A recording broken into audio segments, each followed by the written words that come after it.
Bueno, muchísimas gracias por participar en este entrenamiento.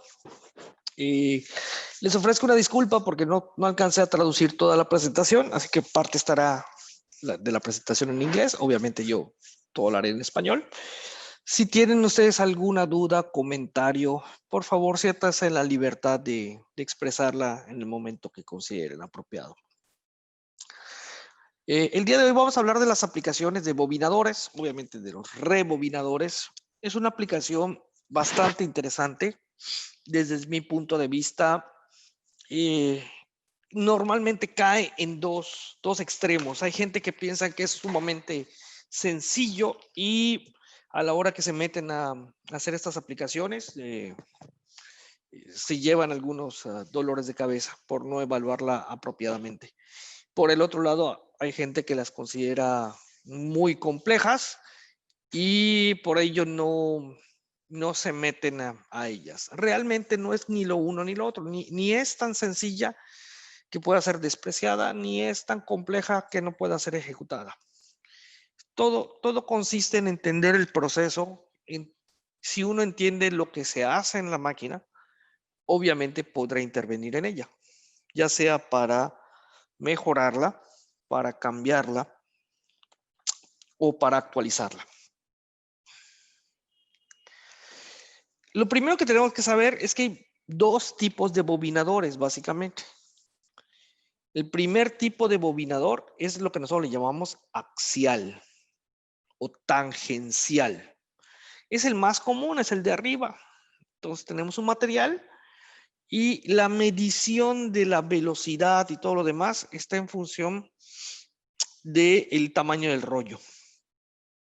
Mientras que lo que son de contacto ya llevan un arco, se forma un arco mucho más estrecho, mucho más cercano.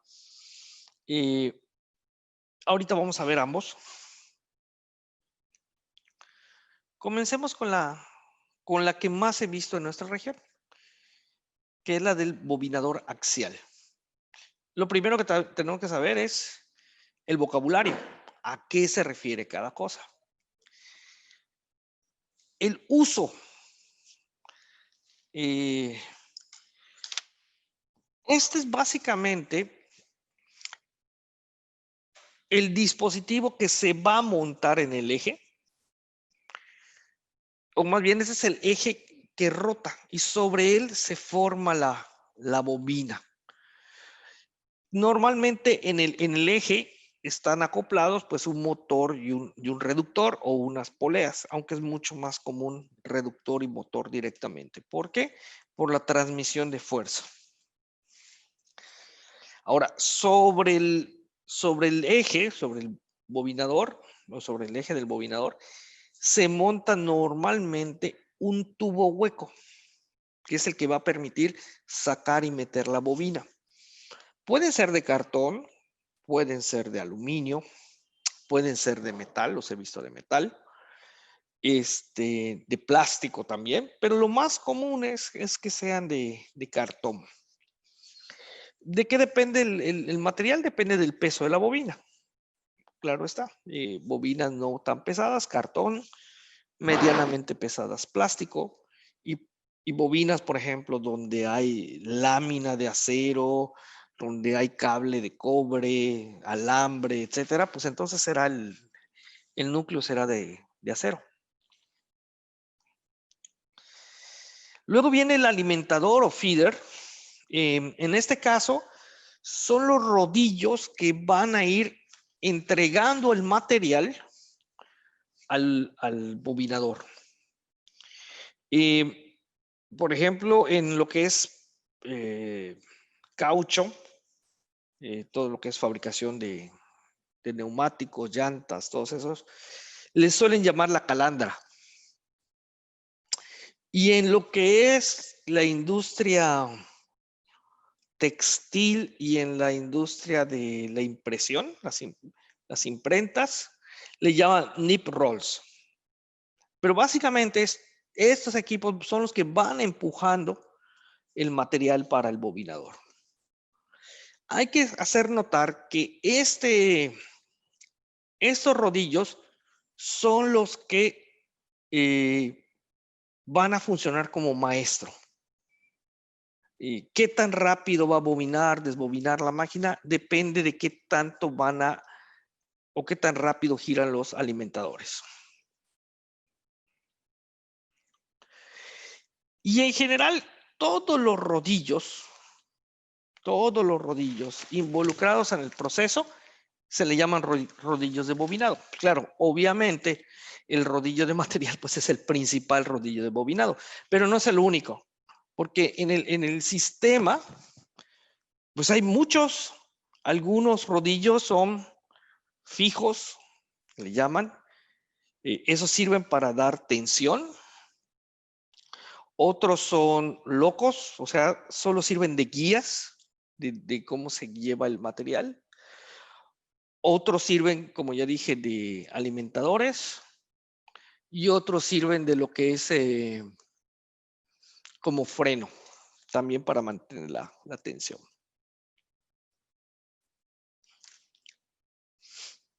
Comencemos con el más simple, el bobinador axial. Esto es algo bastante común que hemos visto. Es una arquitectura bastante estándar. Por ejemplo, este que estamos viendo en el dibujo se ve mucho en lo que es empaque. No sé si ustedes han visto las bolsitas estas donde se empacan las golosinas, papas fritas, etcétera, que normalmente, si se dan cuenta, son dos materiales. Uno es aluminio muy fino y el otro es plástico. Entonces son dos rodillos. El material se une y al final van a formar un solo material, que en este caso es bobinado. En otros casos no es bobinado, sino es cortado, pero el proceso es el mismo. Entonces, el bobinado axial, que es el que estamos viendo acá, se utiliza tanto en materiales rígidos como flexibles. O sea, podemos estar hablando que en láminas de acero, de aluminio, pero también en papel, en tela,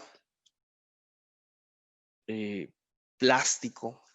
Es muy utilizado y normalmente se llega a alcanzar hasta 350 metros por minuto. Aclaro, de velocidad tangencial, o sea, lineal. Pero en algunos casos, dependiendo del material, puede llegar hasta 2.500 metros por minuto. Eso es particularmente cierto en materiales que no se elongan, que no se deforman, que aguantan tensiones altas momentáneas. Claro, también depende mucho del tamaño de la bobina. Mientras más rápido gire el material, si la bobina es pequeña tendrías que hacer muchísimos cambios. Si la bobina es grande, te permite trabajar más tiempo. Y esto lo he visto, por ejemplo, en las fábricas de Condumex, que tienen bobinas muy grandes que tienen que usar montacargas para moverlas, no sé, 2, 3 toneladas cada bobina. ¿El objetivo cuál es? Es mantener la tensión constante del material. Ejemplo de esto, pensemos cuando se está poniendo un grabado, poniendo una impresión en un periódico. Si ustedes son observadores y todavía compran periódico en papel, podrán observar que en algunas ocasiones la impresión se ve perfecta, las letras se ven perfectas, pero en otras ocasiones se ve como difuminado, o francamente distorsionado el dibujo o la letra. Y esto ocurre mucho cuando a la hora que se está haciendo la impresión, el rodillo que lleva el material para impresión no tiene la tensión o el material no tiene la tensión suficiente y apropiada en el momento de la impresión.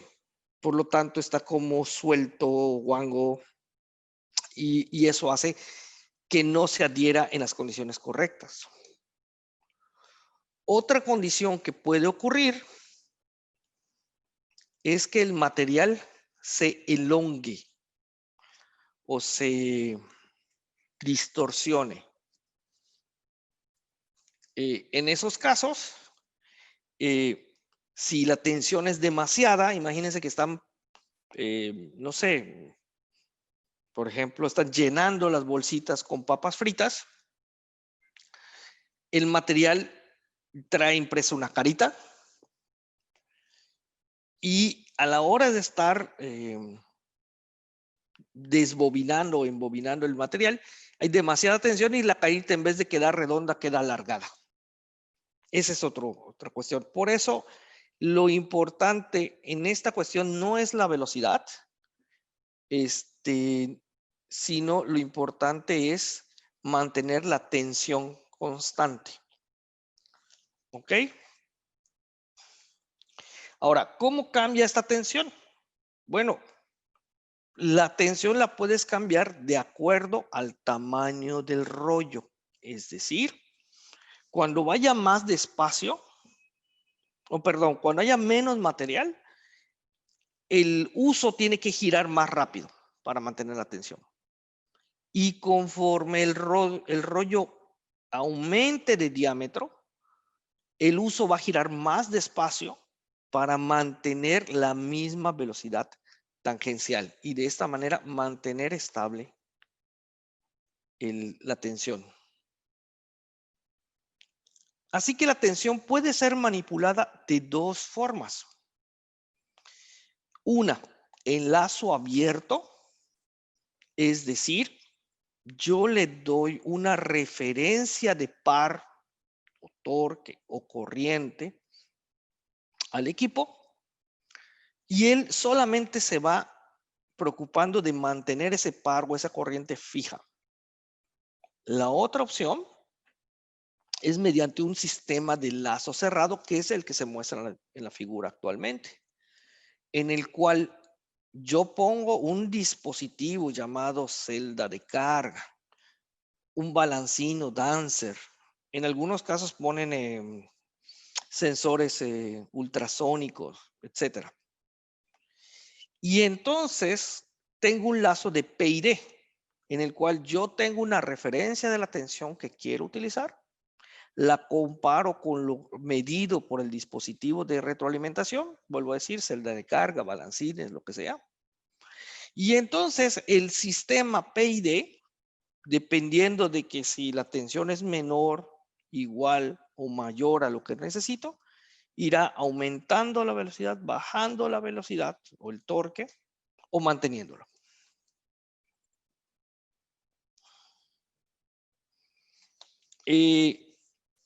La manipulación en lazo abierto es lo más, ¿cómo le llamaríamos? Es la forma más económica de bobinar. Y como recordarán hace un minuto, en este caso no hay celdas no hay dancers, no hay celdas de carga, no hay nada. Solamente se controla el torque del bobinador o del motor. Es muy utilizado en películas plásticas y papel grueso. O sea, ya sea que la película o el papel sean gruesos, que no se rompan. Por ejemplo, esto no se puede ser utilizado en un periódico, en una rotativa, porque si hay un atascón o algo así y hay un aumento brusco de par, literalmente el papel se rompe y se para la rotativa. Pero sí lo hemos utilizado, por ejemplo, en estas fábricas que hacen bolsas de plástico gruesa. Y hace un poquito, recuerdo un caso en Guatemala, donde se usó uno de estos para una fábrica que hace bolsas para recubrir ¿cómo le llamaríamos? Los plátanos que aún están en las matas. Entonces, para evitar que los bichos las ataquen. Y ¿Cómo se hace el control? Bueno, hay dos formas de hacerlo. La más sencilla y obviamente la más económica es que este parámetro, estas condiciones se hagan dentro del drive.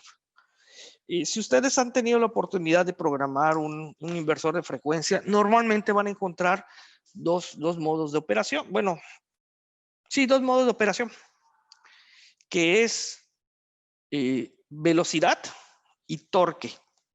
Velocidad es la que usamos todos los días, pero torque es la que se usa para esta. Es específico para esta aplicación. Y hasta donde yo he visto todos los drives de todas las familias, de todas las marcas, en todos los voltajes, todos lo tienen. Por lo tanto, es una función bastante estándar. También he visto que en algunos casos la gente quiere hacerlo dentro del PLC. Supongo que esto viene de los tiempos en los cuales los drives no eran tan avanzados y toda esta clase de funciones se venían con PLCs y se les ha quedado la costumbre o la máquina así vino y cuando hay que hacer un retrofit no se atreven a hacerlo de otra manera. Pero en el estricto sentido de la palabra, sí puede ser hecho con un drive. En el caso de ABB, sí, nuestros drives estándares comunes y silvestres tienen la función de torque. Sin embargo, tenemos un drive en particular que tiene una versión de firmware o de programación específica para esto.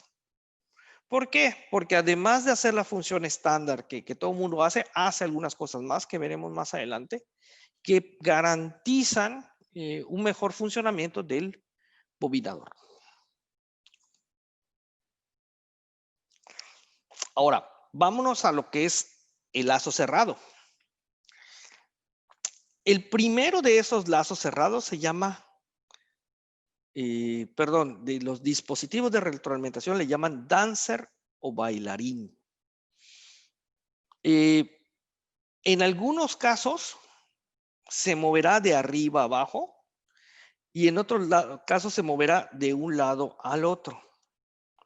Pero independientemente de cómo sea su movimiento, normalmente tiene un potenciómetro. Y este potenciómetro, al estar conectado a una fuente de voltaje, pues entonces, dependiendo de si se mueve a un lado o se mueve al otro, el nivel de voltaje se verá afectado. ¿Por qué? Porque estás cambiando la resistividad del potenciómetro.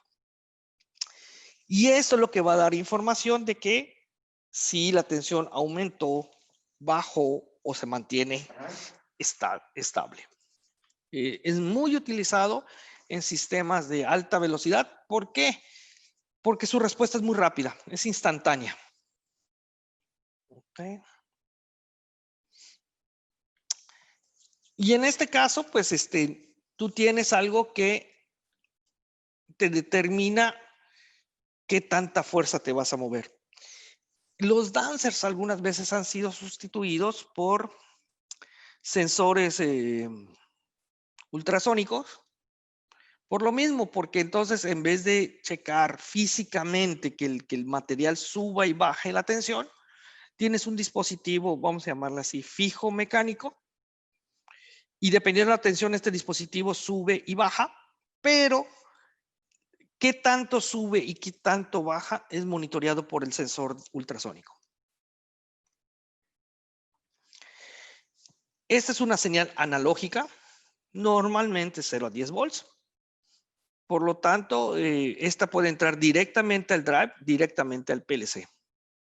Y se puede utilizar tanto en sistemas PI, o sea, proporcional integral, como proporcional integral y derivativo.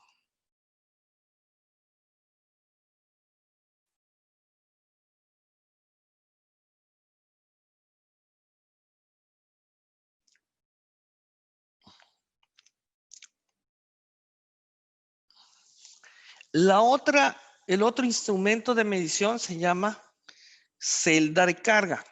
Este es un piezoeléctrico que conforme recibe más o menos presión, entonces generará miliamperaje o milivoltaje. Este es mucho más preciso, pero a cambio un poquito más lento. Y estos se utilizan mucho, yo los he visto sobre todo en sistemas de precisión en papel. Es donde más los utilizo. Usan la misma tecnología. Tienes un dispositivo o un rodillo, el cual está en contacto con el piezoeléctrico. Y dependiendo de qué tanta presión ejerza el rodillo sobre esta celda, pues entonces generará más o menos miliamperaje o milivoltaje. ¿Hasta aquí alguna duda?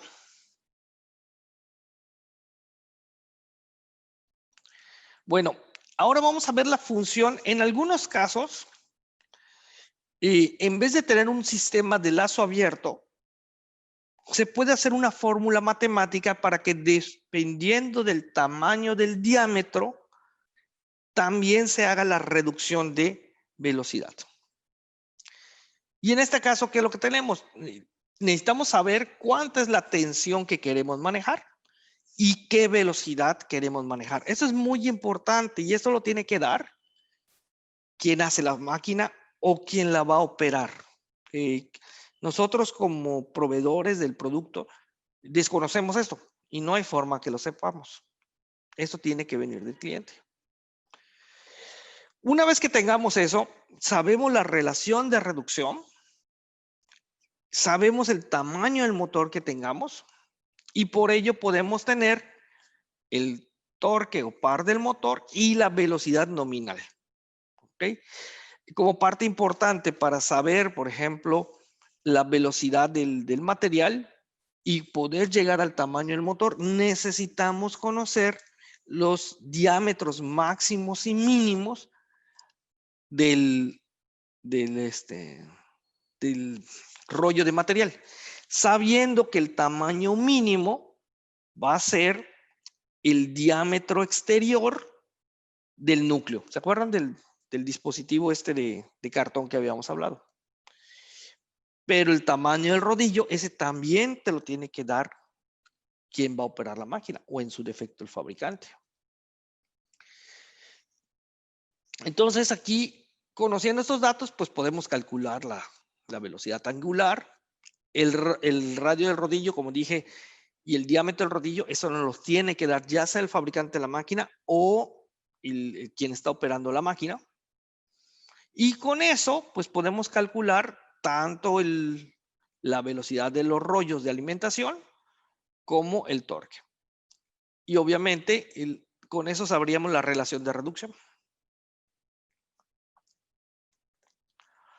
Necesitamos calcular la velocidad del motor, velocidad angular.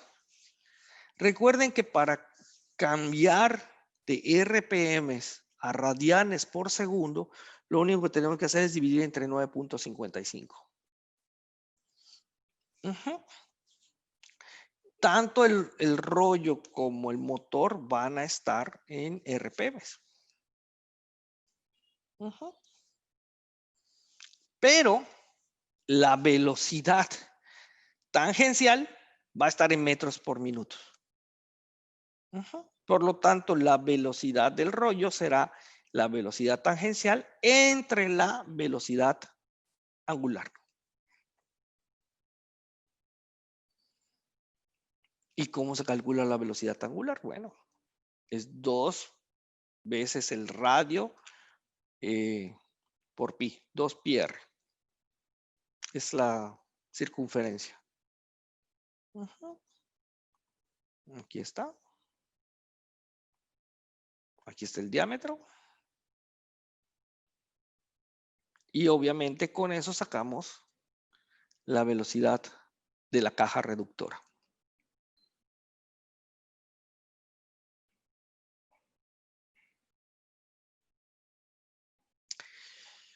Como decíamos, la velocidad es inversamente proporcional al diámetro.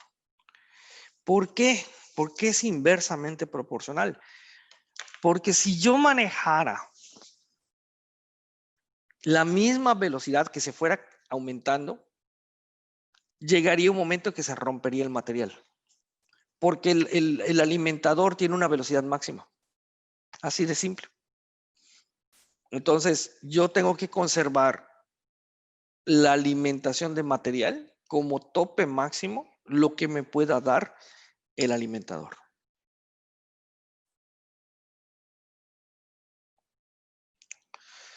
Y obviamente aquí lo interesante es mantener la tensión constante. Por lo tanto, necesitamos calcular el torque del motor, la tensión del material y cómo calculamos el torque en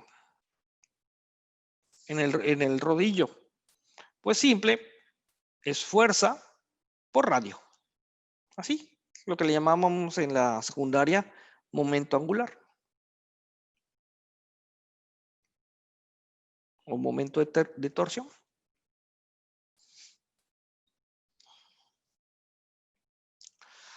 Antes de continuar, quisiera saber si se están entendiendo las fórmulas. Agradecería si nos dan una retroalimentación.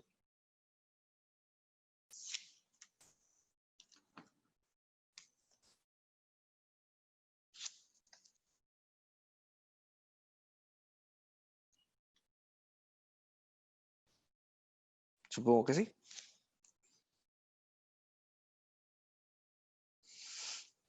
Por lo tanto, el par es directamente proporcional al diámetro del rodillo o del rollo de material, obviamente. A ver, aquí hay dos respuestas. Sí, ok. Perfecto, gracias.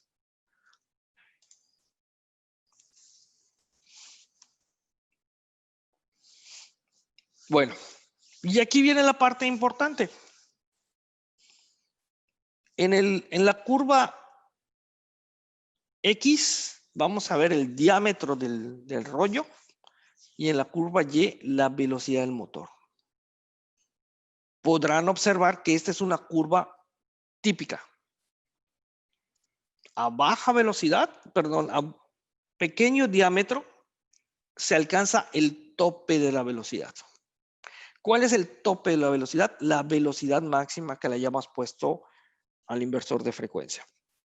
O sea, si le pusimos velocidad máxima 1800, lo máximo que va a girar el motor va a ser 1800. Claro, el rodillo está en función también de la caja reductora, pero la máxima velocidad la vamos a obtener cuando esté literalmente solamente el núcleo sobre el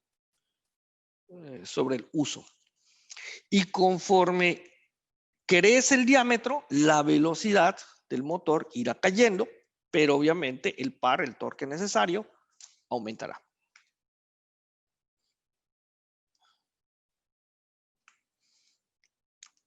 Entonces, aquí vamos a hacer un ejemplo de cómo trabajan estos.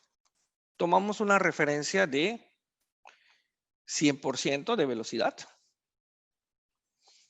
Entonces, le ponemos aquí un comparador entre cuál es la corriente de referencia y cuál es el par.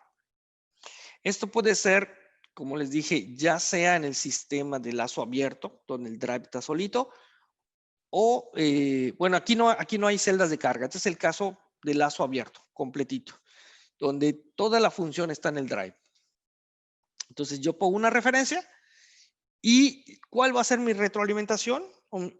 La corriente que consuma el motor. Así de simple. Si yo puse una referencia de que quiero el 30% de la corriente, suponiendo que el motor consume 10 amperes, bueno, le estoy diciendo, quiero que se mantenga el motor consumiendo 3 amperios.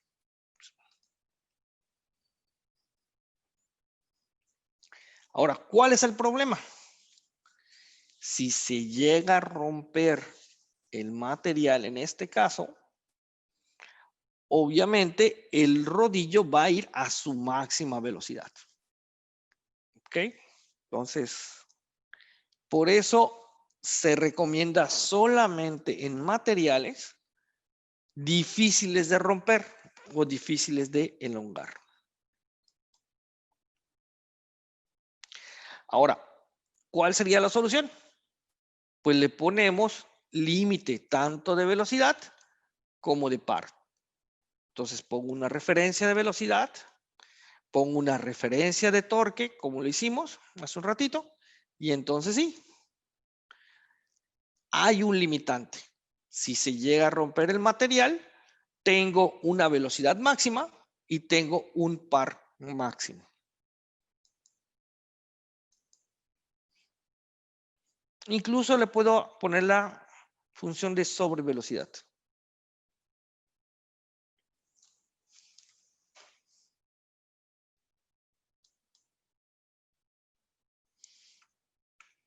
Ahora, cosa muy importante que se juega en los bobinadores es el tema de la fricción.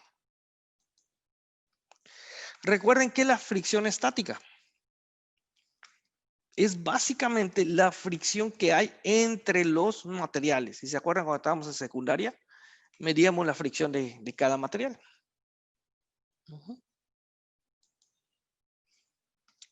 Entonces, ¿sí? ¿Alguien quiere hacer alguna pregunta?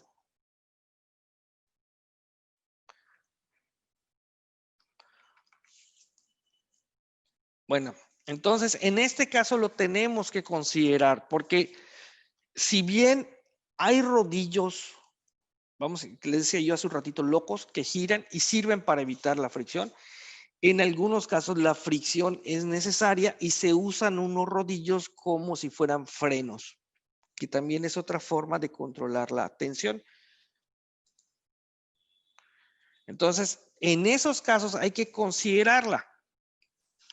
Y yo he visto cómo usan frenos de balatas o de pastillas, no sé cómo le llamen, precisamente cuando la persona tiene un sistema tan muy simple como este y quieren ir ajustando la tensión con un tornillo o algo manual. Entonces, ahí se le agrega la fricción estática. ¿Por qué? Porque esta es la forma en la que algunas máquinas, sobre todo las más simples, controlan la tensión o le dan un pequeño ajuste de tensión a sus máquinas.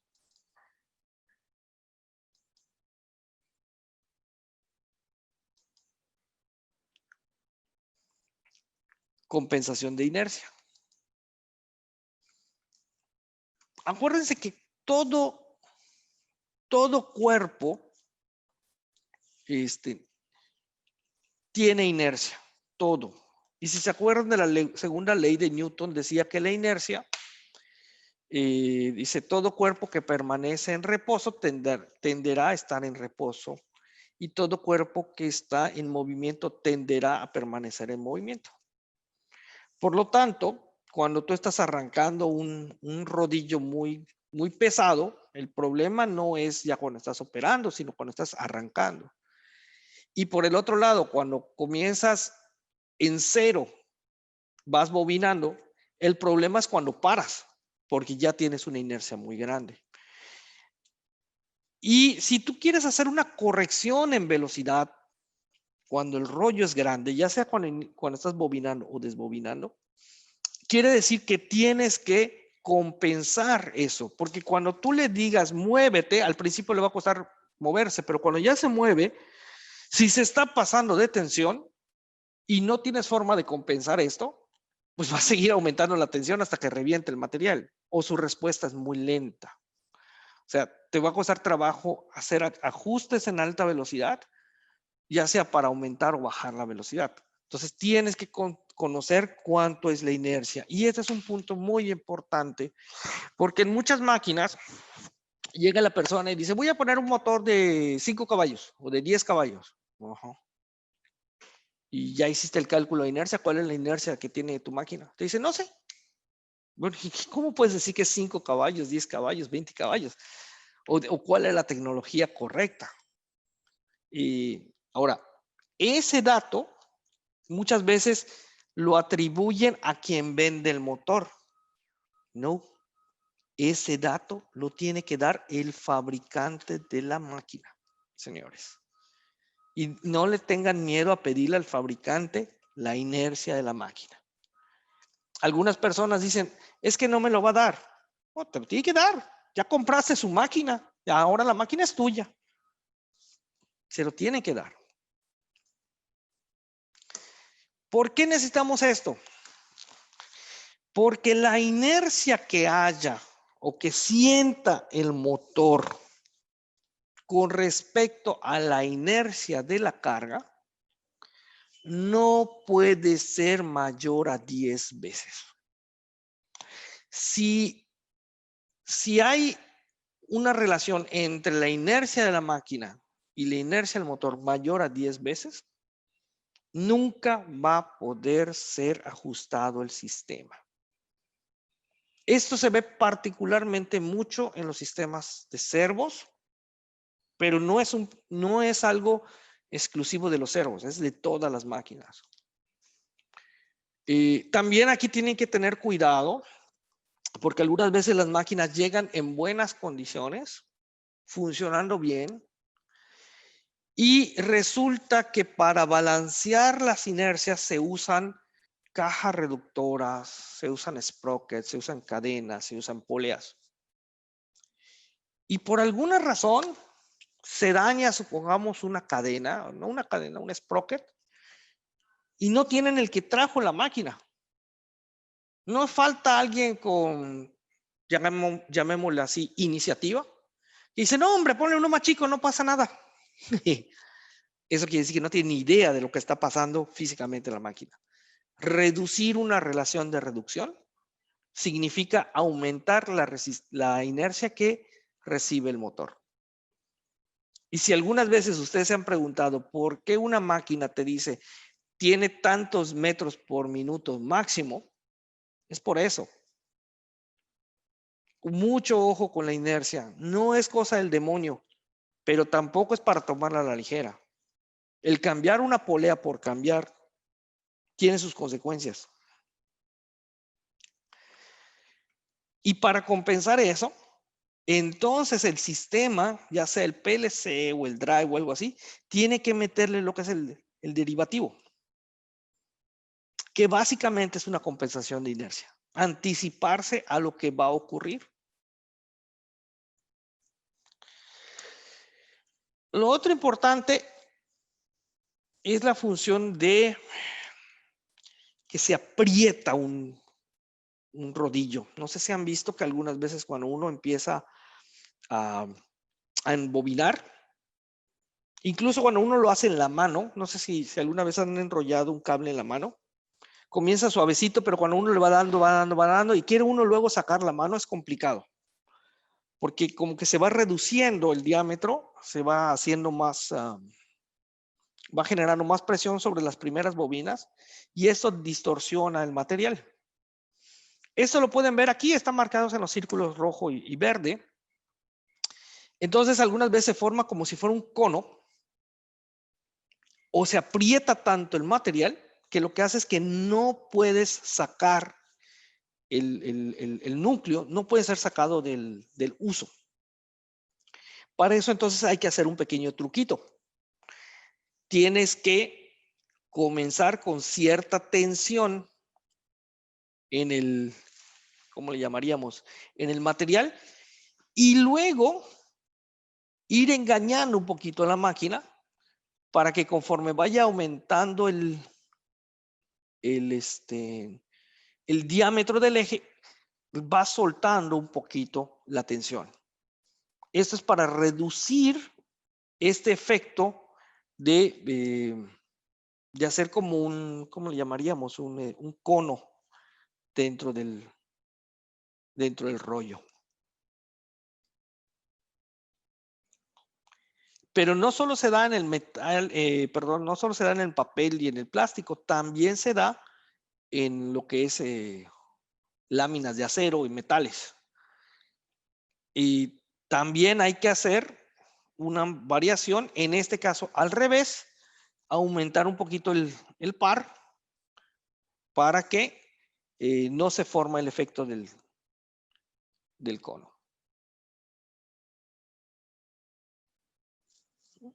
Ahora, ¿cómo funciona esta, o cómo compensar o crear esta función del tupper? Bueno, el tupper entonces uno le pone ahí, es una función precisamente que te va a formar esta gráfica. ¿Se acuerdan hace un rato que les dije todos todos los equipos tienen la función de modo torque, todos.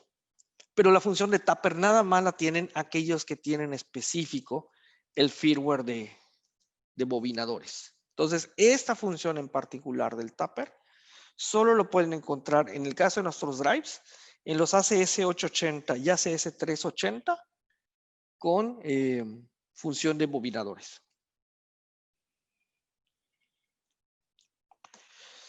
Otra cuestión interesante es el cambio automático de rollos. Esto lo he visto en los periódicos, en las rotativas. ¿Por qué? Porque ponen un rollo de papel, está alimentando la rotativa, pero llega un momento que hay que cambiar de rollo porque el que tiene ya se dañó. Entonces lo que hacen es ponen otro rollo y este rollo empieza a girar a la misma velocidad que el primero, empalman los papeles y luego cortan el papel del primer rollo y dejan girando el segundo. Son unos intercambiadores automáticos. Aquí lo pueden ver. En este caso está bobinando, hace un giro, un cambio. Normalmente el rollo 2 o el núcleo 2 tiene un pegamento, de tal manera que cuando hace contacto el papel con él y la cuchilla corta el material, entonces se queda bobinando en el nuevo núcleo. ¿Okay? En el caso del desbobinador es exactamente al contrario. En el momento que hace cambio, entonces el nuevo papel se pega al viejo papel y el cuchillo corta el primer papel.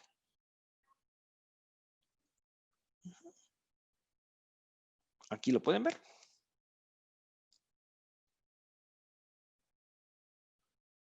Se corta y ya se queda funcionando.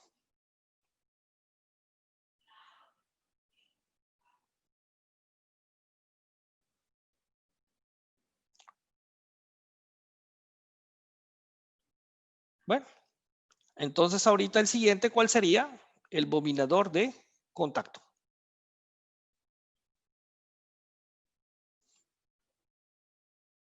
En este caso, se usa para materiales más suaves, películas.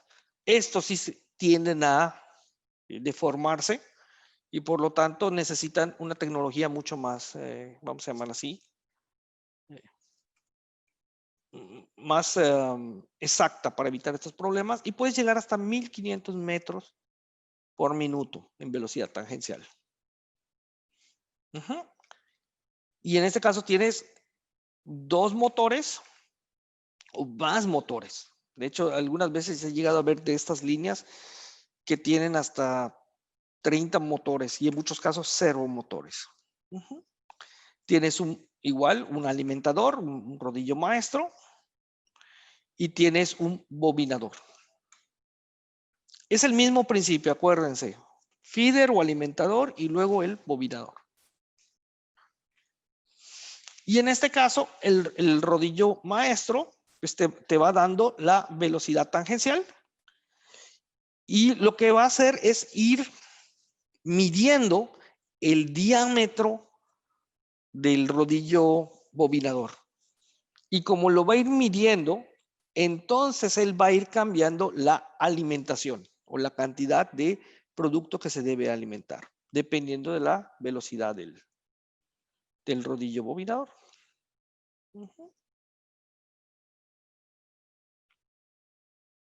Aquí se ve. Los dos en este caso son velocidades tangenciales. Ya no es...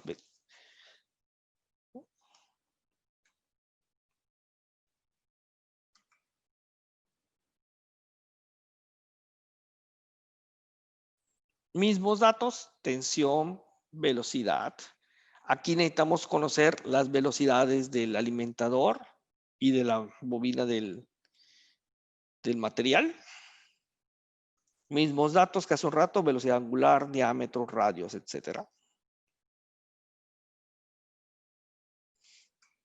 Y necesitamos calcular la velocidad del alimentador y el par necesario para el embobinar.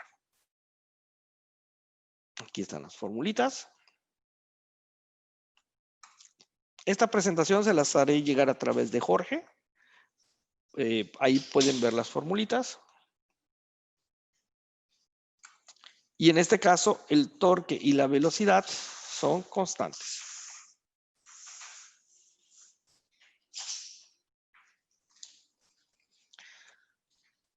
Muy bien. ¿Qué opinan ustedes de la presentación?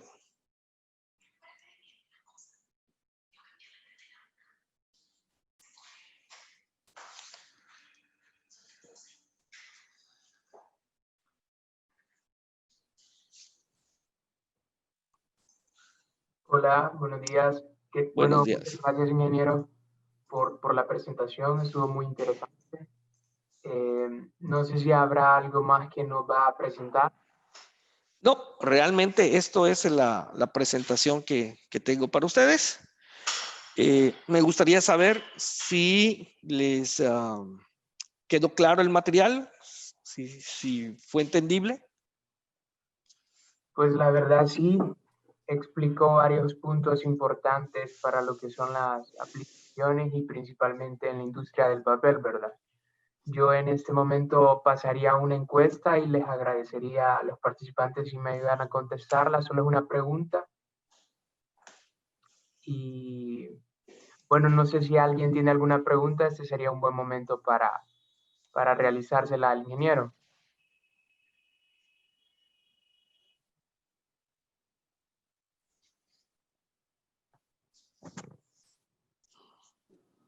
Hola, hola.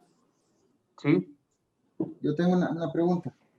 Yo tengo una aplicación exactamente como la que se mostró. Yo desenrollo y enrollo papel, cartón. En algunos casos también desenrollo metalizado. Pero mi sistema es una máquina un poquito antigua. El sistema es con convertidores de corriente directa. Los motores son relativamente grandes. ¿Qué debería hacer yo si quiero migrar? Entiendo yo pues, que la tecnología de corriente directa tiene algunas aplicaciones, pero ¿qué debería hacer yo si quiero migrar ese sistema a un sistema de corriente alterna? ¿Cómo lo puedo hacer? Ok. Hablando de aplicaciones per se, vamos a dividir esta situación en dos. Uno, lo que es el cálculo del motor de DC por AC. Sí lo podemos hacer. En ese caso, lo que necesitaríamos sería la placa de datos del motor, si nos es tan amable. Básicamente lo que nos interesa saber es el tipo de motor, si es tipo paralelo o shunt o compuesto o tipo serie. ¿Ok? Obviamente las dimensiones para que en un momento dado el cambio no sea tan complejo. Ahora, todo lo que puede hacer DC lo puede hacer AC. ¿Ok? Y aquí la pregunta sería, porque no conozco su sistema, el control del sistema de bobinado lo hacen los controladores de DC o lo hace un PLC externo. No, los convertidores de DC. Ok, entonces en ese caso igual ofreceríamos nuestros convertidores de AC con las funciones equivalentes.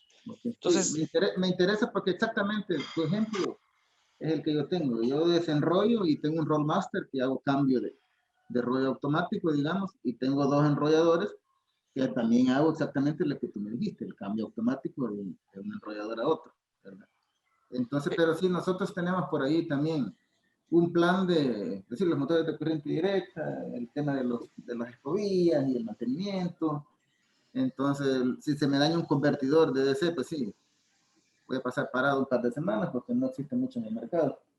Entonces, yo estoy interesado y me voy a poner en contacto con Compres para mi proveedor para ver el sistema porque sí tenemos interés en hacerle un retrofit, digamos, a la máquina. Sí, señor. De hecho, créame, tenemos bastante experiencia en esta cuestión. No es cosa del demonio, no es complicado. El cambio de DC por AC tenemos la tecnología correcta. De hecho, tenemos unos motores que nosotros le llamamos RPM-AC. En el 90% de los casos, las dimensiones coinciden exactamente con las de los motores de DC. Ok, perfecto. Entonces, esa es una maravilla porque no hay que hacer adaptaciones mecánicas. Entonces, solo le pediría a Jorge, si es tan amable, que le contacte, don Juan, ¿cierto? Sí, sí, es correcto. Jorge, no sé si puedas contactar a don Juan. Como le vuelvo a pedir, regálenos las fotos de las placas de datos y si necesitamos algún dato más, seguramente se lo pediremos. Pero no es cosa del demonio, es facilito. Listo, gracias. De nada. Bueno, no sé si alguien más tiene alguna otra pregunta.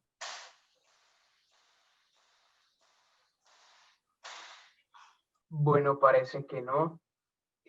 Con gusto nos vamos a comunicar con usted, don Juan Marroquín. Y bueno, ha sido un placer. Muchísimas gracias por acompañarnos. Gracias al ingeniero. Y esperamos tenerlo pronto para otro webinar. Será un placer, con muchísimo gusto.